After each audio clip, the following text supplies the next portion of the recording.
Wala na ibang masyadong topic ngayon. Ito, pag-usapan na rin natin. Mga kababayan, ang mag-amang Marcoleta, bow!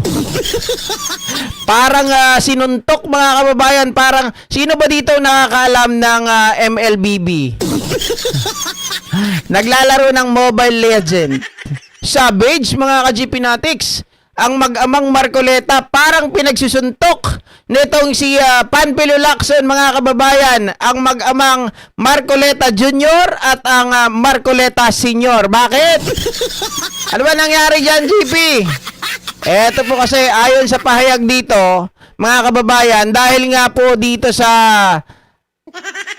Alam niyo naman yung kwento ni Marcoleta Sr., Rodante, at ni Ping Lacson hanggang ngayon hindi natatapos. 'Di ba?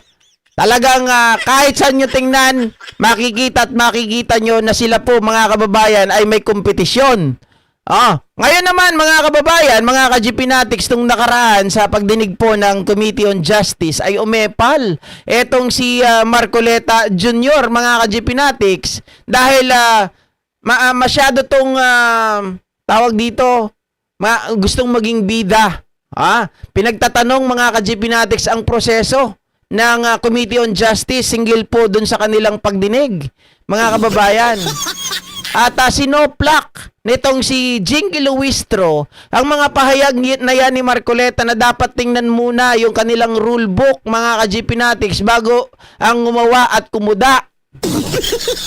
Ngayon, dahil itong si, syempre, mga kababayan, alam na si Panfilo Lacson ay hindi papayag na hindi makabanat.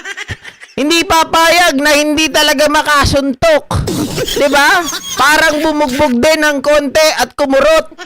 Sabi niya gano'n, mga ka-GP Natics, dito sa pahayag na to, ay Lacson quips on Rep Marcoleta's query on impeachment. Sabi niya rito, the coconut doesn't fall far from the coconut tree. Yung coconut, mga kababayan, kasi tingnan mo yung pagkakasulat, Coconut. Mga kababayan, yung coconut daw, hindi daw yan malalaglag ng malayo doon sa kanyang puno. Mga kababayan, ibig sabihin, kung ano ang puno, siyang bunga, like father, like son. Diba? Yan yung banat. Senate President Pro Tempore Ping Lacson wrote this in a social media post on Thursday as he posted photo quotes of Sagip Party List Representative Paulo Marcoleta and Rep Jirbil Luistro exchange on the process of impeachment. On Wednesday, Rep Marcoleta asked during the House Committee on Justice discussion regarding the process of impeachment in the lower chamber, saying determining the sufficiency and grounds should have come first before they voted for sufficiency in form and substance. Mas marunong pa kasi. 'Di ba? Ginamit niya kasi yung salitang should. Dapat mauna muna ito, sufficiency and grounds, bago yung sufficiency in form and substance. Sabi ni Marcoleta. Sabi naman ni Luistro. Luistro replied by requesting that her colleague be provided a copy of the rules. Basa-basa muna bago bumuga para hindi masopla, sabi ni Ping Lacson. Since we grow coconut instead of apples in the Philippines, let me just say this. The coconut doesn't fall far from the coconut tree. Aray.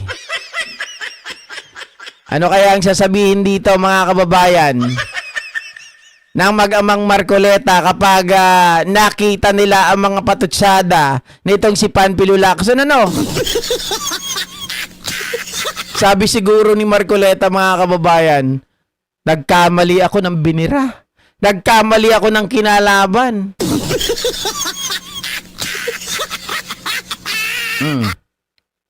Sabi dito, Rep Marcoleta is the son of Senator Rodante Marcoleta who has been engaged in a verbal spat with Lacson on the issues of Calayan Island Group or KIG, among others.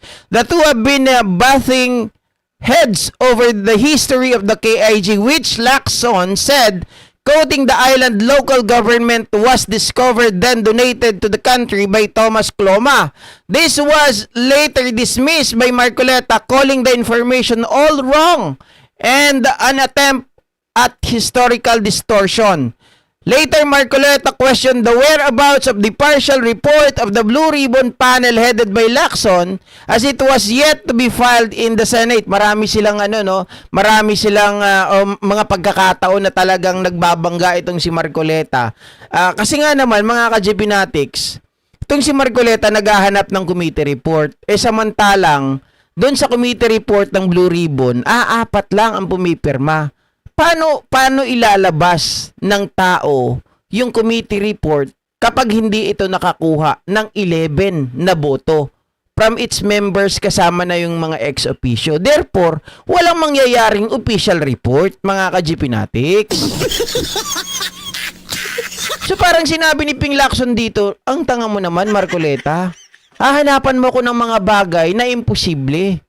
Pumirma muna kayo para mailabas yung official Blue Ribbon report. Otherwise, walang mangyayari. Yan ay ma-archive lang. Totoo naman, mga ka-GPnatics, without the 11 signatures, hindi po yun magiging final. Hindi po yun makukonsidera, mga ka-GPnatics, na tapos na. Diba?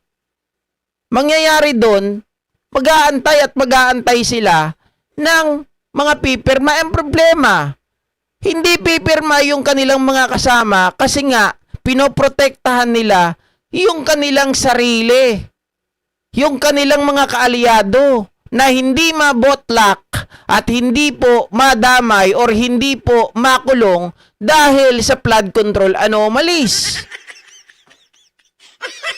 Diba? Oh. Yan ang nangyari diyan. Pati yung deklarasyon at pag-donate ni Thomas Cloma doon, mga ka-GPnatics, sa issue po ng KIG. 'Di ba?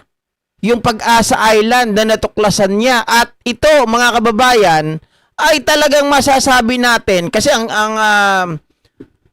rason ni Marcoleta, yung Japan, yung ibang bansa ay nagsabi din na ito ay kanilang na-discover. Sabi naman ni Ping Lacson, magkaibang na-discover at ito ay inokupahan. 'Di ba? Kasi kung na-discover mo lang, you just pass by. Pero ito, mga kababayan, si Thomas Cloma ay nakita niya at ito ay kanyang inokupahan. Ito ay tinirahan. 'Di ba?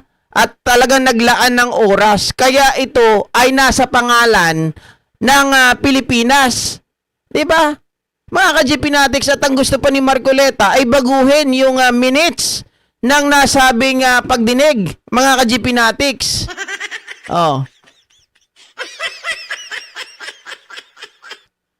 Antay na antay talaga si Maculeta. Ano, Maculeta? Antay talaga yan. Antay ng biyaya. Oh, hindi ko alam kung sa China, mga kababayan, or sa iba. Pero, mga ka-GPnatics, masasabi ko talagang si Lacson, talagang pinapakita niya yung pagbanat. Talagang hindi siya natatakot at hindi po siya nagpapatinag kay Rodante Marcoleta. Kaya palagay ko pagdating po ng impeachment dyan sa Senado, ang magbabanggaan dyan si Marcoleta, etong sila Lacson, sila Soto. Yan, sigurado yan, mga ka-GPnatics. Kaya lang masyadong dahil siyam lang ang kailangan, acquitted na etong si VP Sara Duterte. Oy, magpinsan ba si Ma'am Margie at si Sir Romeo? Ay, talaga?